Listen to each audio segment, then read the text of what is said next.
Oh, hey, CNFers. Before we get started, I'm bringing back the written review exchange for editing a piece of your work. I've only gotten like one or two people interested, so I might just stop this soon. It doesn't seem like anyone's interested. If you leave a written review for the podcast on Apple Podcasts, I'll edit and coach up a piece of your work of up to 2,000 words. The whole thing. I'm not just going to like read it and be like, oh yeah, blah, blah, blah. Like I go in, man. I go deep, man. When your review publishes, send a screenshot to creativenonfictionpodcast@gmail.com and we'll start a dialogue. Also, this is for new reviews posting December 2023 and onward until I end this promotion, which might be soon. This is like $100 value, so I would totally do it if I were you. Also, my requisite shout out to Athletic Brewing, my favorite non-alcoholic beer out there. If you visit athleticbrewing.com and use a promo code BrendanO20 at checkout, you get a nice little discount. I don't get any money. I'm just a little brand ambassador, merely celebrating a great product. Skip the hangover, man. Skip it. Like I had a hangover the other day, and I wouldn't have had one if I just drank Athletic instead of smashing Hot Valley pineapple stashes to my face. When you've talked to 10 people and you think that's enough, talk to 10 more. And you may only use a little snippet of what they told you. It may not, it's often not even a quote. It's just a scene or a piece of information, just a little tidbit of something. And it's going to make the story better.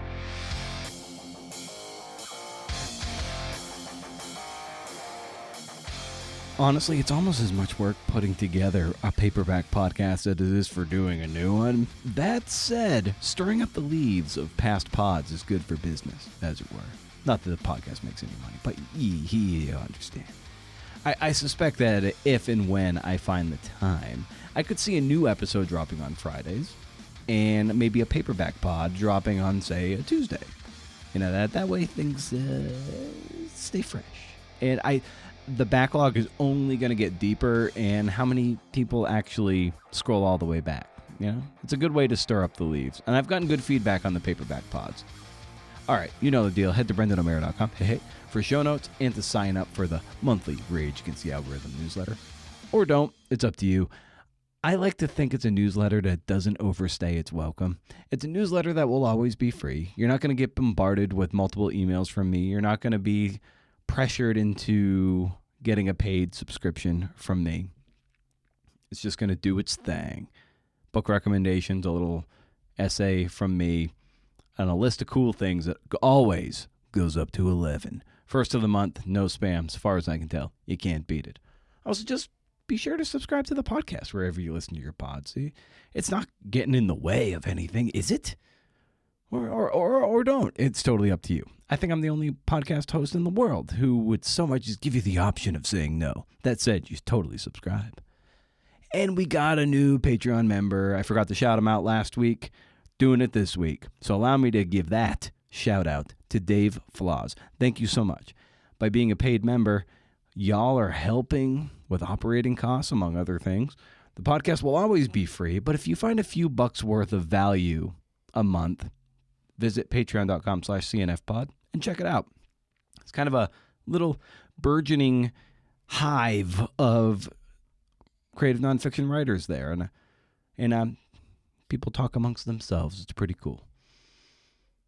I might flirt with, because there's no way to like tag each other and to be like, if you really wanted to speak with someone in particular. And I know some other creative types on Patreon, they have like Discord channels. And I think stuff of that nature allows you to tag and shout someone out, and you can have your own conversations. And that's what I would like it to be, like this little place, this little cocoon. Okay, this episode was a thrill to speak with someone who I grew up reading, and also digging into the rigor of being a columnist and how that can, you can extrapolate that to book work or memoir work, personal essay. I tell you, even if you're writing personal stuff, the better a reporter you are in your own life, the better your personal stories will be. Reporting and research, it just makes things pop. And it gets you out of your own head a bit. And I think as a reader of that, I like it when I can see the writer getting out of their own head for a bit. It's okay being in someone's head, but at times I like to know that you're thinking outside of your own head. And that stuff is pleasing for me to read. Anyway, personal taste. Okay, here's the legend herself, Jackie MacMullan. Huh.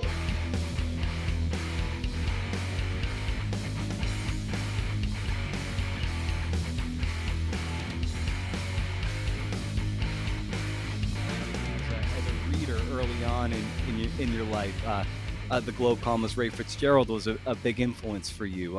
When you were reading him, what was it about him that lit a fire and a spark with you? Well, I was just a kid, so I Mm-hmm. think it was his storytelling abilities. We had a rule in our house: you could you could read the sports pages, but you had to read the rest of the newspaper first. That was my dad's rule, and so I learned a lot by doing that. Learned a lot about the world and politics, and I got very interested in politics because of that. But I feel like I learned about writing from Ray Fitzgerald and reading him and just how he captured my imagination. And you would read something that he wrote and you felt like you were sitting right there. And as I got older and determined I'd really like to be a writer myself, I thought, how can I do that? And I was fortunate enough to grow up in the New England area. After Ray Fitz, there was Lee Montville, who, by the way, did the exact same thing.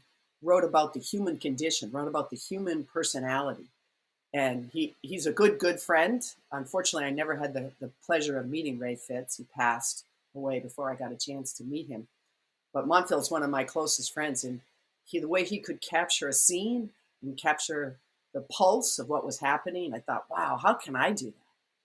And I understand Catcher in the Rye was a formative book for you when Isn't it for as everyone? I think it it, is for everyone I because think you're you're just right because you're just identifying exactly. with this character, and because when we're young, we're also a little uncertain and a little eccentric and a little unsure of who we are. We're trying to form our own identity.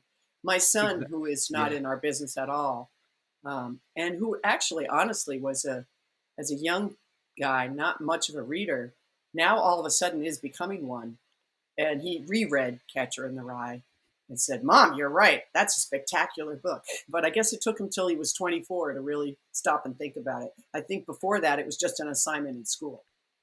Yeah, that was the first book I truly fell in love with, and I just had Holden just resonated with me, and his irreverence and his the way he the way he could just needle at Oh, Stradlater and call him right, the secret slob, and then Stradlater just goes over his head because he's a meathead, right, and I loved it. It was the best way for me not to read a book in high school was for you to assign it to me, and right. but that one I devoured it. I'm like, oh, this is it turned a certain light. I'm like, oh, you can do this with language.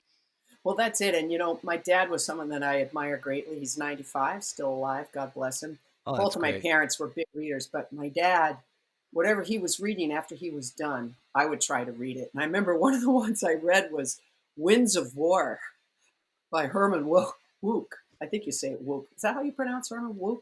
W O I U think K. I think so. Anyway, that was probably not the best book to be reading when you were 9 or 10.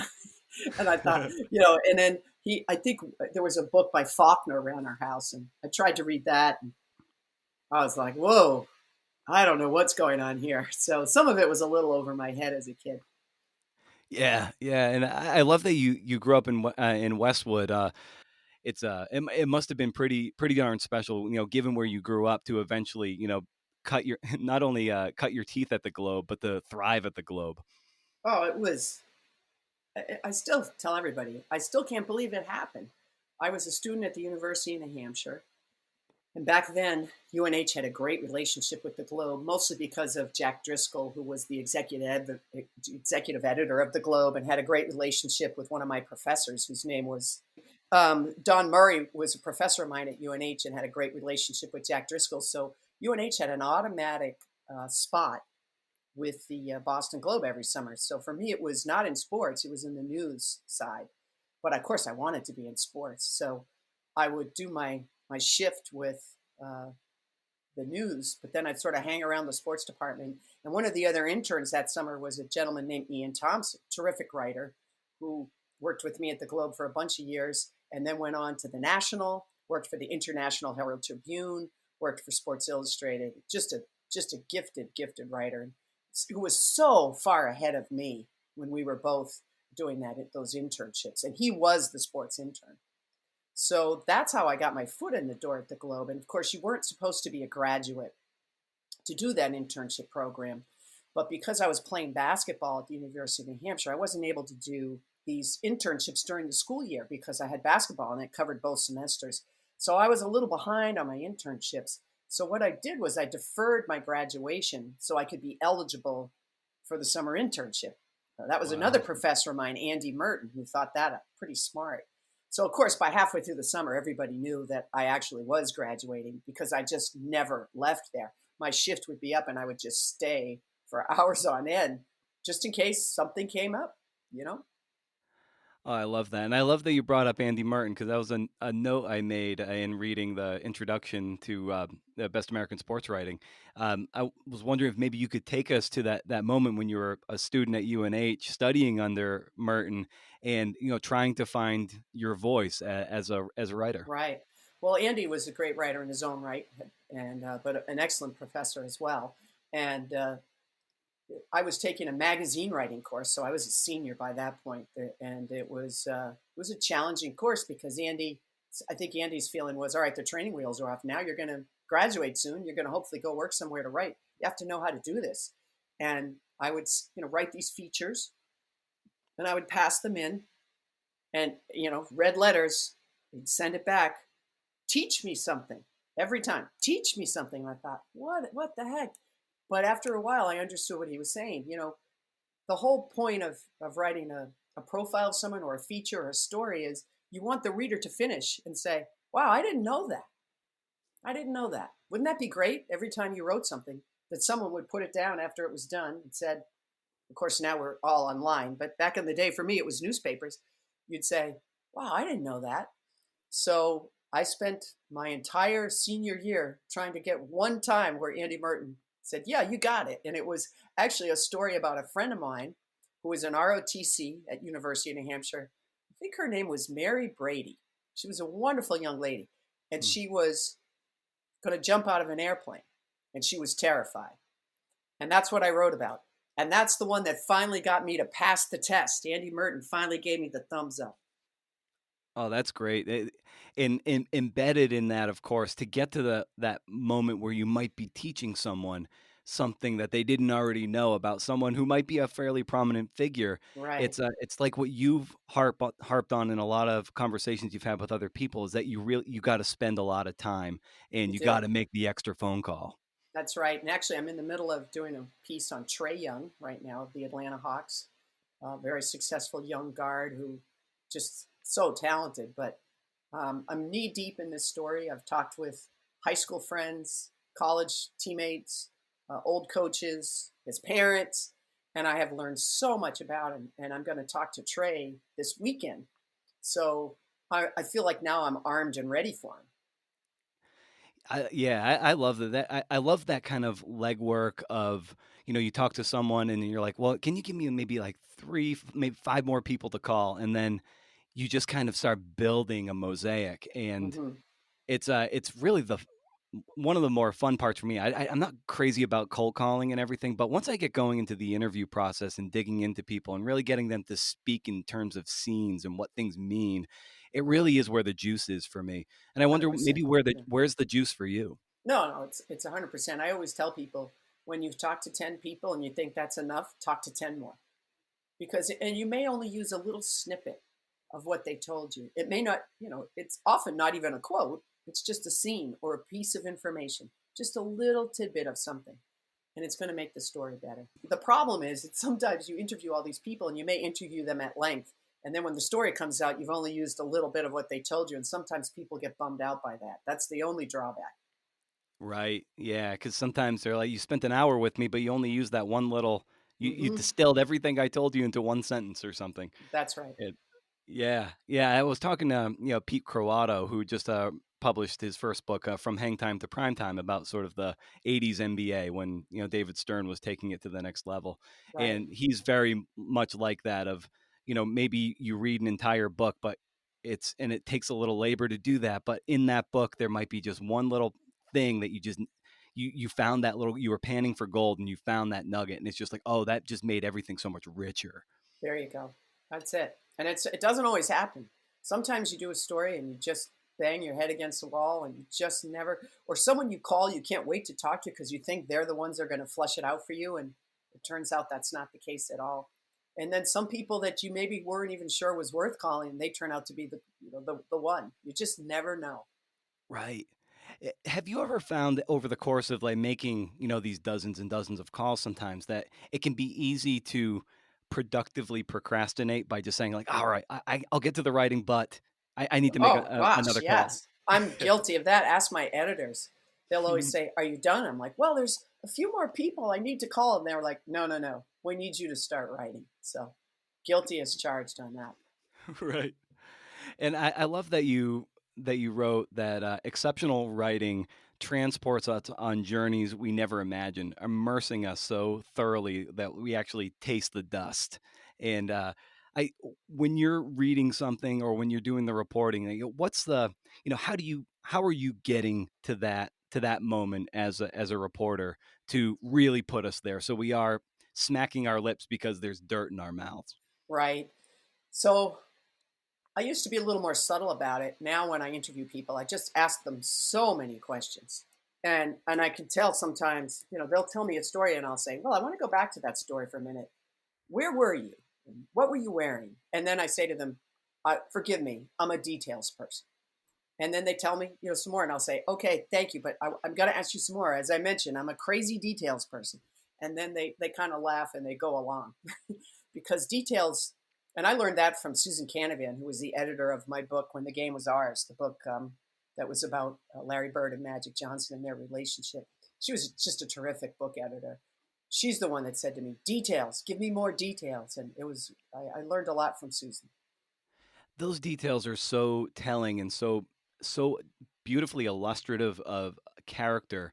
And what in watching some of the football games last weekend, I heard, Drew Brees, when he was hurt, when he was on the sidelines, he was still licking his fingers like he Right. was going to get Still in the playing. huddle. Yep. Yeah. Yeah, and that was the muscle memory. Even though he was hurt, like he was just doing it instinctively, and it's just like, what a telling detail of an obsessive person. Yeah, To that's a great detail. Did somebody write that or did you just hear him say it? I heard him say it. Like, Yeah. he just was like, he was still so in it, even though he wasn't even suited up on the field. It was he was still like, okay, well, I'm getting ready for the next play. I'm dropping down on a knee, ready, go. And he's still licking his fingers and he's on the sideline. It's That's crazy. fantastic. I bet every writer that covers Drew Brees is sorry they didn't get that themselves. No kidding, right? Oh, that's like the perfect little detail. It is. Um, and I also read that, a big part of what motivated you, especially early on, and I suspect probably your entire career, even to this day, was sort of a terror of failing. Hmm. So how has failing been a fuel that maybe burned clean for you and drove you to where you are today? Well, I felt inexperienced coming in because, as I had said earlier, I didn't have the occasion to do all the internships that most journalists did do when they were in college to get themselves ready for the experience. And when I got done with my internship at the Globe, I walked into Vince Doria's office. He was the sports editor at the Globe at the time, and I said, "Look, I'm young, I'm cheap, I'm a girl. Give me a shot." And to my surprise, he actually did. And I didn't feel I was prepared. I was looking at around at the people in the newsroom that I was working alongside. You're talking about Bob Ryan, Peter Gammons, Will McDonough, Lee Montville, Dan Shaughnessy, Bob Duffy, Kevin DuPont. These people are legends of our business. So I just thought I got a lot of work to do. So I remember the first, I was not a beat writer for very long, but the year I did it, the Celtics practiced twice a day at the old Hellenic College. And you'd go in the morning, and all the journalists would go in the morning, and you'd interview all the players. And that was fine. I did that. But when I left, I got back and I was, I didn't have a tape recorder back then. It's all longhand. I'm transcribing what I had. And I just had additional questions. And I thought, you know what? I should go back to that second practice. Suppose these other journalists go back to the second practice and something happens, suppose Larry Bird breaks his leg and I got myself all worked up. So I went back to the second practice. I was the only one there. And Chris Ford, who was an assistant coach, was making fun of me. He's like, "Hey, Rook, you only come to the one practice." But I was allowed in back then. It was all different. And of course, now we never watch practice. You're not allowed in. This is Yeah. the good old days. We're talking the '80s. And so the only other person in the gym was Jan Volk, the general manager of the team. So I was sitting there, by myself, just watching practice. And I had an additional question I wanted to ask Larry Bird after practice. So I was sitting there, and Jan Volk came over and sat down with me, and he started telling me about the team and talking with me and whatever, and just the two of us in the gym. So the practice ended, and they were all running off, and Larry Bird was walking off, and I stopped and I said, "Larry, I introduced myself. I'd been around him a bit. I hoped maybe he knew I was, but I wasn't sure. I had, covered the team some before that, obviously. And I said, "Hey, I have a question. Do you mind? Do you have a second?" Well, what had happened between the first practice and the second practice was Bird was unhappy about his contract, and he had arrived late to the team. And Jan Volk at one point said, "I don't know where he is." Now, Larry didn't know that when he met the media in the morning. So he's like, "Oh, I was delayed, whatever, but I'm here now. I'm ready to go." Well, then he found out what Jan had said, and he was furious. So here's this, I forget how old I was, 26, maybe 27-year-old, standing there asking him a question about, "I just want to make sure if you said this about why you were late." And he went off. Now, I'm the only one there. And he Yeah. just went off on Jan Volk. Poor Jan Volk was a very wonderful man and a very good general manager and someone I consider a friend to this day. But he went off on him. Very unusual for this to happen, but it did. Well, now I got to drive home. No cell phones, of course, back then. And Jan Volk, thankfully, that night we were sitting together, had given me his phone number. So I had to go home and call Jan. And Jan picked up and said, "Didn't we just talk together for about 2 hours?" I said, "Yes, but I got to ask you about this." And I mean, it was a huge story. Now, the Yeah. only reason I got it was because I was scared to death. That is the only reason. That and because I couldn't read my own handwriting. So there you go. I love that. And of course, these days it's hard. I think it's probably always been hard to build relationships. Yes. But especially today, but I think it's always been a challenge. It's just different hurdles to get over. And to have those conversations that don't end up in the paper, but they build a certain measure of Right. trust. Right. Um, how hard is that, or how do you navigate that? So you're building the trust, having those conversations, but still maintaining that critical distance that you will ultimately have to Need. have to Right. right. Well, it was so much easier in I guess we'll call them the old days, in the '80s and the '90s, because the teams were flying commercially. We were flying commercially, often on their same flight. I mean, almost always. You were on their flight, which meant the flight was delayed. You were in the airport with them. And so you could sit in the airport and talk with them a little bit about something. You were usually staying at the same team hotel. So you'd go down to have breakfast in the morning. There was only one place to have breakfast. So chances are you'd run into one of the players having breakfast or whatever. Of course, none of that's true anymore because the teams all fly private charters, no journalists on the plane, as it should be. I understand that. And they leave the night after the game. They often leave within 2 hours after the game is completed. The journalists, we often have to go out the next morning because we obviously don't have a private charter. So, and then the other big difference is when I was young in the '80s and even somewhat in the '90s, you could show up 2 hours early to practice, and players would be coming in, and players like McHale were in there already putting in time. A lot of the guys were Reggie Lewis, those guys, they were putting in their time. But it gave you a chance to maybe have a conversation with them. Practices were open, and then post practices were open. So we just had a lot more opportunity to develop these relationships you're speaking of. But it's not impossible today. It's just you just have to be a little smart about it. What I always remind everybody is, and of course with the pandemic, it's very different now because we have no access. But on a normal year when there is still access, I always tell everybody you've got a locker room full of people. You've got 14 players, and the 14th player knows everything that's going on with that team just as much as the first player. So the best player on the team, yes, you have to keep track on him because everything he says is news, right?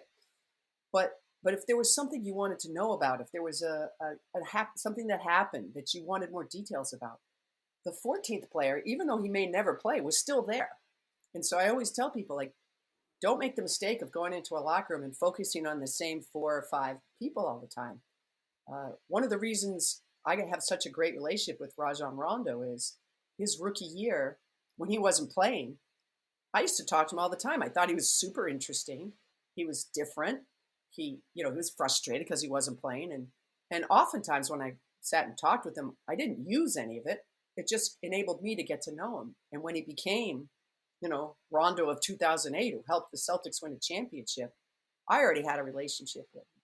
So I think that's for young writers. Just remember, if there's 14 guys in there, they're all part of the team. And just because they don't play, you should still be developing a relationship with them because they may never play, but someday they may be one of the stars. Reggie Lewis, another great example. Of course, I already knew Reggie from college. Exactly right. Yeah, you don't know who they might end up being when they become a star, and then they're going to remember, like, oh yeah, I remember when Jackie, took the time to talk to me for 15 minutes when the huddle was around, Kevin Garnett and or That's you right. know or Yeah. whatever, and people remember these things because, I mean, they feel, especially at such an elite level, they start to feel like just avatars, but they are people, and Oh, ultimately, so yeah, so you just when absolutely. you remember that, it's like, oh yeah, and then they'll remember that a few years later. It's like playing that long game with them, Hmm. and you're gonna be able to tell a beautiful story and spin a great yarn. Right. And, sometimes like Ennis Cantor last year was not the most prominent player on the Celtics, but he was so fun to talk to. And he loved the media. So everybody enjoyed him. That was easy. But some of these other guys who were quiet and, a little more maybe, I don't know, controlled or what have you.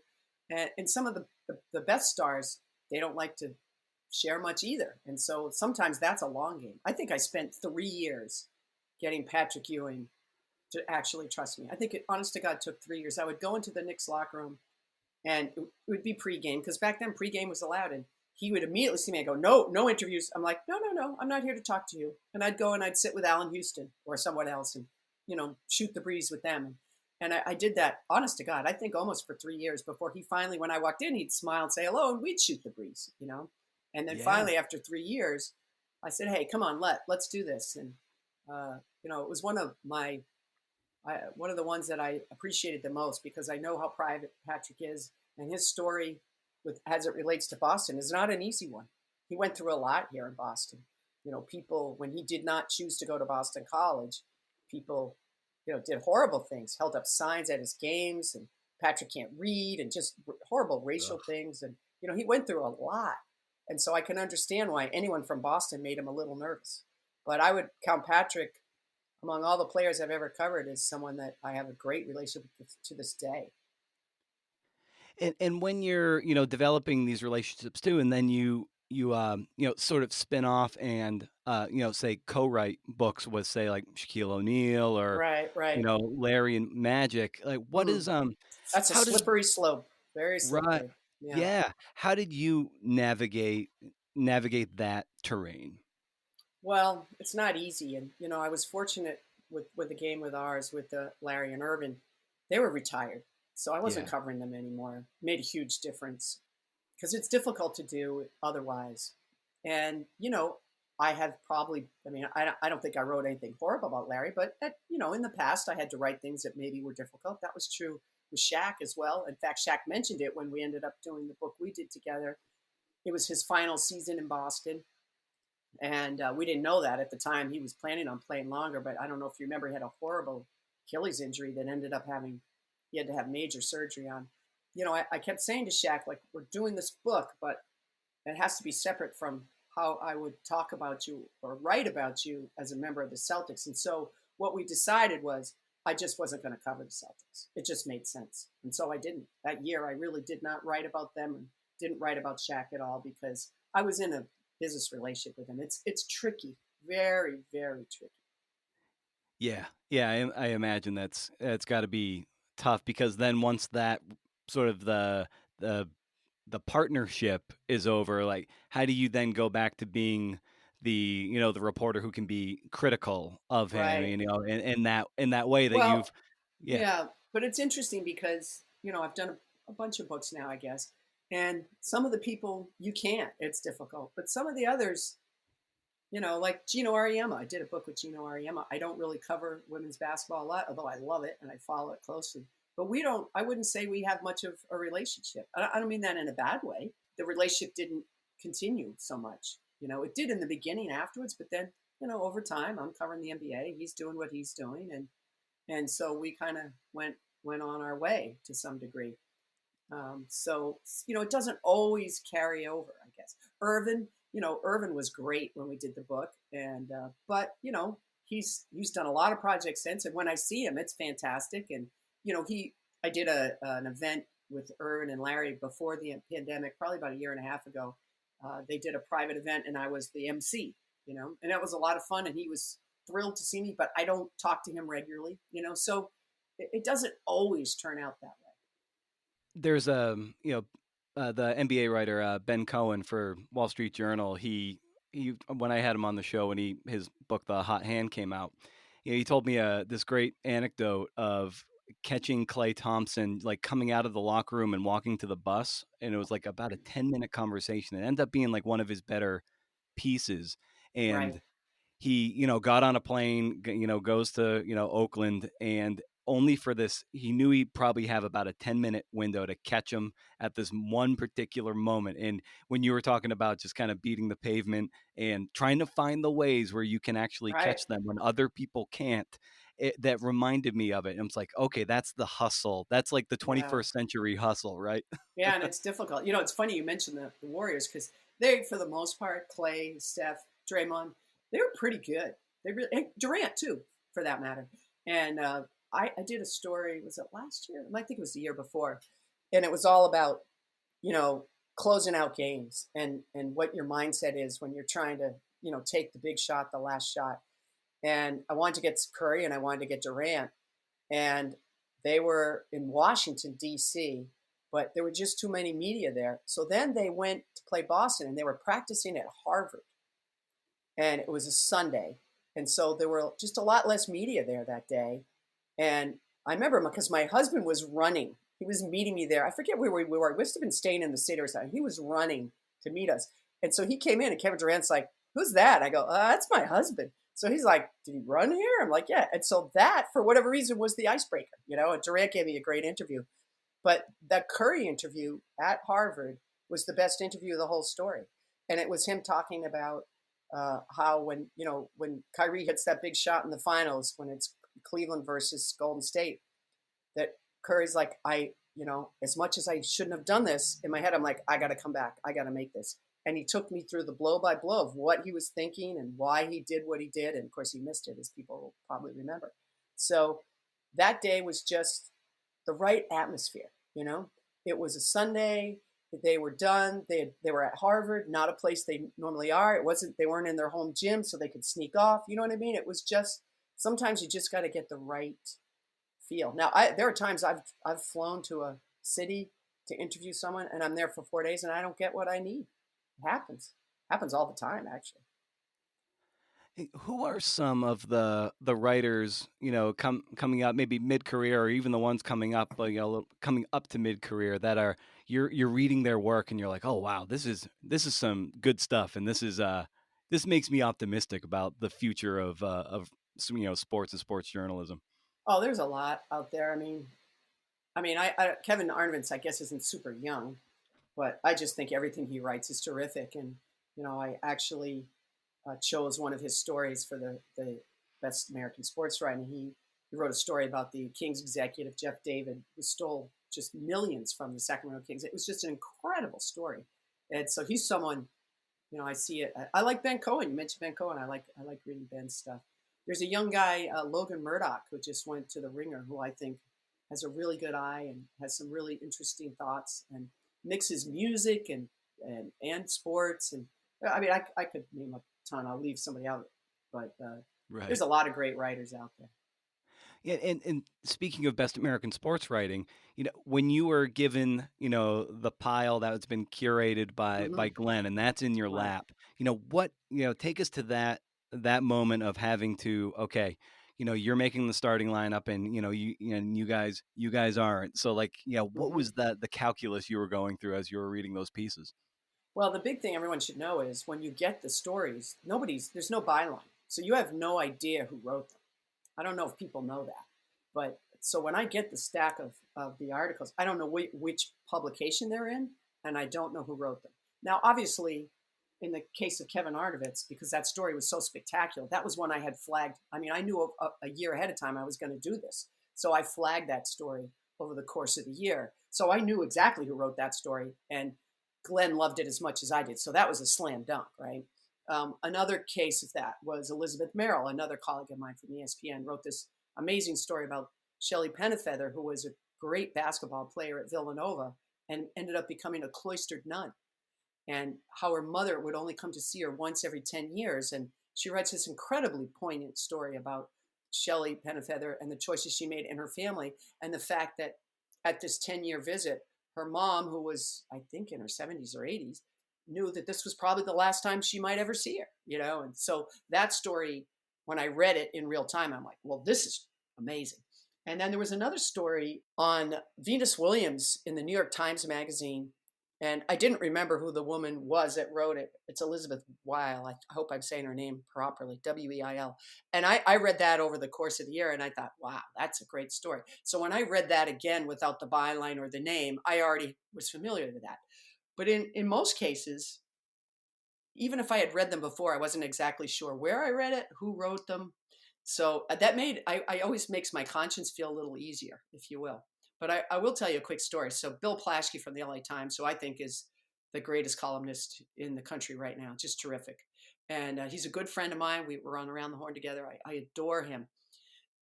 There was a story that he had submitted, or it had been chosen by Glenn. I knew it was his, and I loved it. It was great. But in the end, it's so hard. You're trying to pare it down to a certain amount. And Bill's story that I knew was Bill's story, even though, his name wasn't on it. I just had read it before. It wasn't going to make the cut. And I was tearing myself up because this is someone whose writing I appreciate. It's not because I like the guy. It's because he's terrific. And I was feeling terrible about it. But you know what happened? When we finally picked the final, I forget how many stories it is, didn't you know there was a story by Bill Plaschke in it anyway? And I didn't know it was his. So that's how sometimes things work out. He wrote this incredible column about people with Alzheimer's getting together and holding baseball mitts and just reliving some of their memories through baseball. I mean, it was such an incredible story. I should have known it was his, but I was so pleased. I was so pleased when I, later found out. So the trick of it is that you don't know who's writing them or where they come from. And, it was such an amazing collection and so, so difficult to pare it down. And, I was trying, a lot of the stories are tragic, and you want to make sure you're not giving people just one story after the next of tragedy. There has to be some upbeat stories. You try to balance it in that way. At least I did. And sometimes there were stories that were writing about the same thing.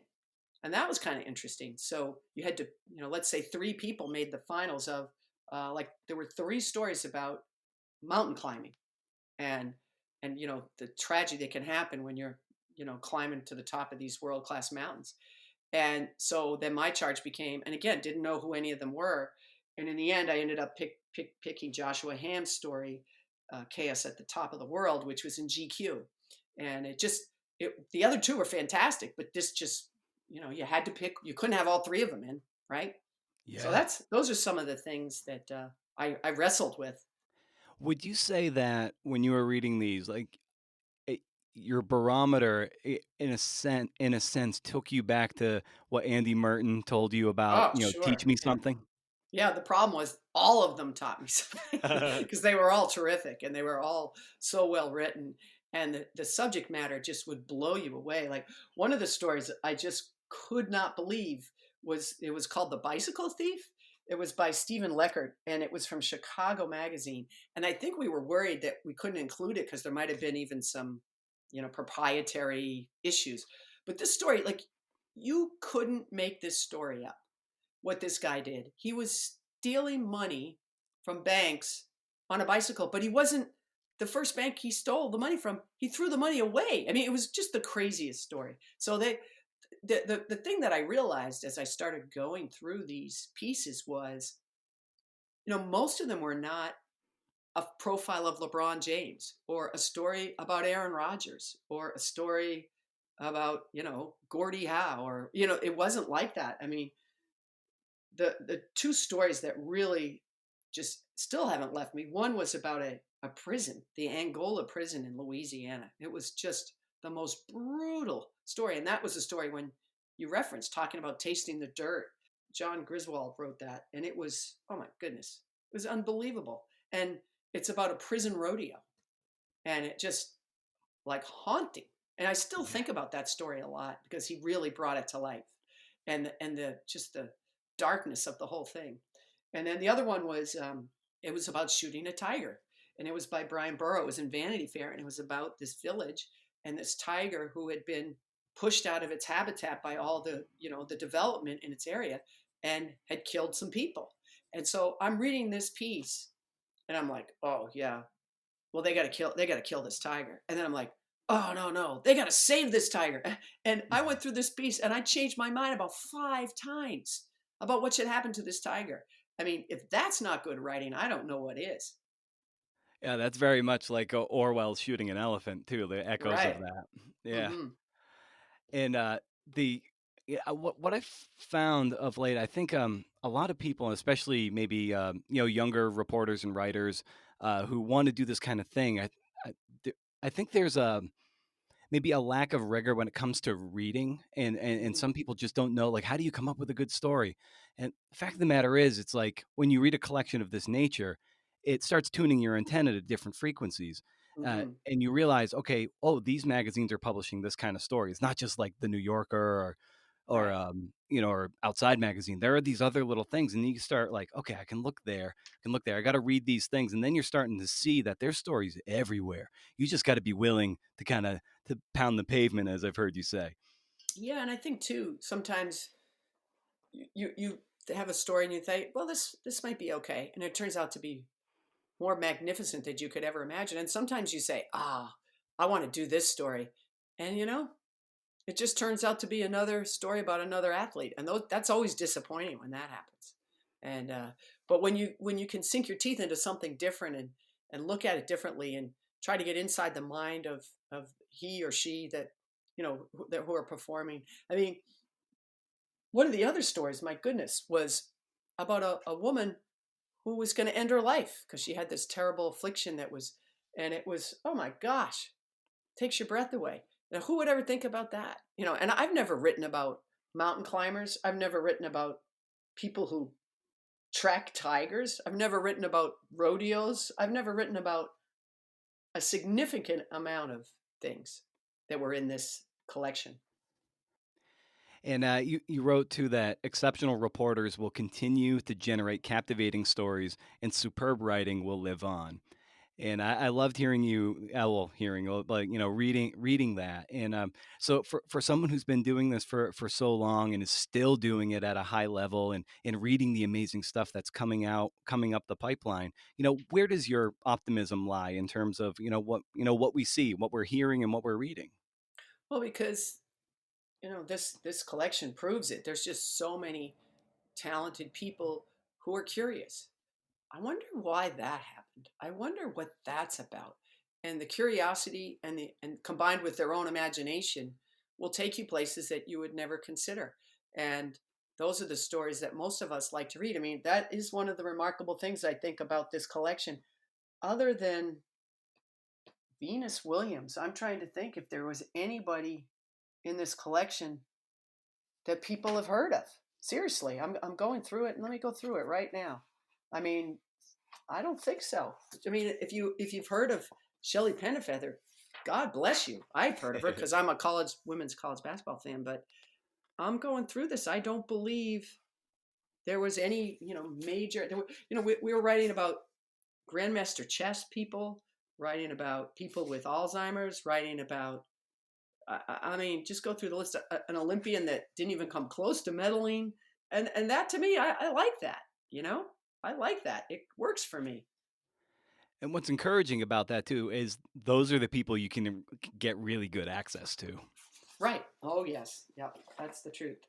That's the truth. I mean, the one thing, the big challenge for young people today is the truly 1% athletes in each sport, they've realized, well, I'm going to control my brand, and I'm going to market my own brand. I'm going to create my own production company. You're not going to be able to just talk to me anymore. And Tom Brady is someone I think of. LeBron, Yeah. although LeBron still makes himself available, and Tom does too. On the regular media days, it's not like they are stiff arming.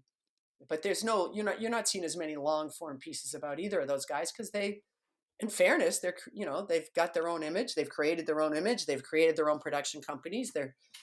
Tom. We got Tom versus Time. We got the Shop, and Kevin Durant's got his own production company now. He's got his own podcast. So it's going to make access to the top 1% even more difficult. And yet, I have this discussion with these guys all the time. As good as some of this stuff is, and I think LeBron's the best at it. I mean, I think they've done just an amazing job. We can still tell their story better. I believe that. I do. I really do. And with a few exceptions. I mean, Tom versus Time, that was pretty interesting too. The Last Dance with Jordan, that was amazing. Those projects are incredible. But for the most part, pro athletes who want to control their own narrative, it's a mistake because I don't think it always plays out the way they want. Yeah, I was going to bring up The Last Dance too, because Jordan, of course, his production company was involved in it. I'm not sure how heavily involved or how heavy-handed the editorial content was through filtered through that, but it's one of Hmm. those things where you got to read the credits at the end and be like, oh, as authentic as I felt that was, like it still had he was still involved in it, and that creates a a filter and a conflict of interest to the story that at least as a viewer or as a reader, you just have to be aware of. I guess so, but I mean, I think they covered a lot of the main issues when he wouldn't, denounce Jesse Helms. Hmm. The Republicans wear sneakers too. I mean, I feel like they hit on all the points that maybe more controversial points. Certainly, they hit on the wild rumors about Jordan stepping away from the NBA because of his gambling connections. They hit that pretty hard, actually. Yeah. Yeah, and it's a credit too. I guess when you've been so far removed from it, maybe there's I don't know, maybe nothing to lose. Maybe that's the wrong way to say it, but at this point, it's just like, oh, I've controlled the narrative for so long. Maybe it's time to put it in the hands of the true storytellers. Right. Yeah, I liked it, and I mean, I covered Jordan during all those years. I know Jordan pretty well, and again, teach me something. I learned a lot. I learned a lot about that. And you know what I forgot? You forget how insane the Bulls were. I mean, Dennis Rodman is like going to Vegas in the middle of a championship run. I mean, it's insane. Just Yeah, crazy. Yeah, I forgot about that. I lived it, but I forgot about it. no kidding. I know. It's amazing what the time dilation will do to these kind of things. Like when you're 20 years removed from it, you're like, oh my God, that happened? I loved The Last Dance though. For me, it was just for me a literal walk down memory lane. Yeah. And I really enjoyed the insights from everybody, and I understand the frustration of Pippen and Rodman and some of those other guys who felt like their story wasn't told completely. I think especially Pippen, he got treated a little harshly in that. Um, but Jordan loves Pippen, so it's not like you know Jordan. His truths are pretty unvarnished most of the time. Speaking of stories, and we were talking about like where people can find them. How do you go about curating a story idea and then keeping track of it and then pursuing it? It's it's just more difficult now. I try to talk to people a lot. I call people, I don't like to, I mean, GMs and coaches, especially now, it's more difficult now because my normal, mode of operandus, if you would be there's a game at the Boston Garden, the TD Garden. I show up 3 hours early, and the opposing team is always out there working out their players, and the assistant coaches, so some of whom are ex players that I covered, whomever. You go there, you sit down, you start talking to them, you start just shooting the breeze, really. And that often leads to something that you didn't expect. I mean, that's how I ended up with this mental health series. Houston was in town. John Lucas, who I had covered for many, many years, he was a player, and then he was, in charge of an addiction center, and then he was a coach. And we started talking about something, and I pointed to a player and said, "What's going on with him?" And he said, it's the same old story. It's mental health. It's this. It's that." And I said, "So how big of a deal is that?" He said, "It's the biggest deal." I said, "Really?" And we started talking about it, and that's what was the genesis of me what ended up being a 4-part series. It took me almost a year to report and write. And I always make sure I thank John Lucas for that, because he's the one that really opened my eyes to, like, this is right in front of you. How come nobody's talking about this? And I love to, you said, I just love a good story. There's so many good ones. Every time I think about retiring, I'm like, but I haven't done that one yet. There's Mm. always a good story, another story to tell. And so, that being said, what are those stories you're looking to tell in this next sort of, this next phase of your career? Well, I don't know. That's the beauty of it. I haven't Hmm. met this. I might not have even met the story yet. I will say it's just really difficult to operate during this pandemic, because you're talking to people over the phone or over Zoom, and I've always found the best way to get people to really talk to you and really open up to you is to sit with them and to have a conversation and to look at each other and to see someone's reaction. So I found this a little more challenging. I'm looking forward to the pandemic ending so that we Yeah, can get back to business. And I hope, the big fear all of us have, all the journalists have, is that, the players and the coaches and everyone have gotten used to this post-game Zoom, no access to the locker room. What's going to happen when this ends? And everyone's assured us, no, no, no, we'll go back to the way it was. I just hope that that's true. right. And to have that in-person conversation where your hands are just like in your pockets and your notebooks in your back pocket, Yeah, those kind of things exactly. where, this we're just shooting the breeze here, That's right. might will lead to something down the road. But yeah, it's hard to Hmm. do that without in person because, who knows what you're recording, or, you have to That's be it. very much more forthcoming or forthright. Yeah, it's just different. It's Yeah, different, and it's everybody's facing it. It's not unique to me or to you. Everybody in the business has had to deal with it, and yet great stuff coming out still. So that's what I go back to, my faith in all the journalists in our brethren here. of course, yeah, and no more illustrative than that than Best American Sports Writing and what you were able to curate and put in front of us, and so we could enjoy that and be inspired by what's out there, what's being done, and what will still come down the line. So, great work, and just it's always what a thrill to talk to you and talk shop, Jackie. Oh, I enjoyed it, Brendan, and just so excited for everybody that was in this. What I hope is not the final uh, version of the Best American Sports Writing, but I was just in awe of everybody that made the book, and believe me, in awe of many who didn't. And you just wish you could put everybody in there.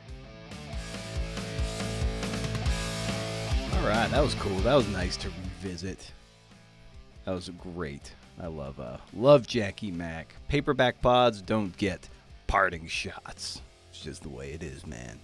So thanks for listening, CNFers, and be sure to follow the show on Instagram and Threads at Creative Nonfiction Podcast.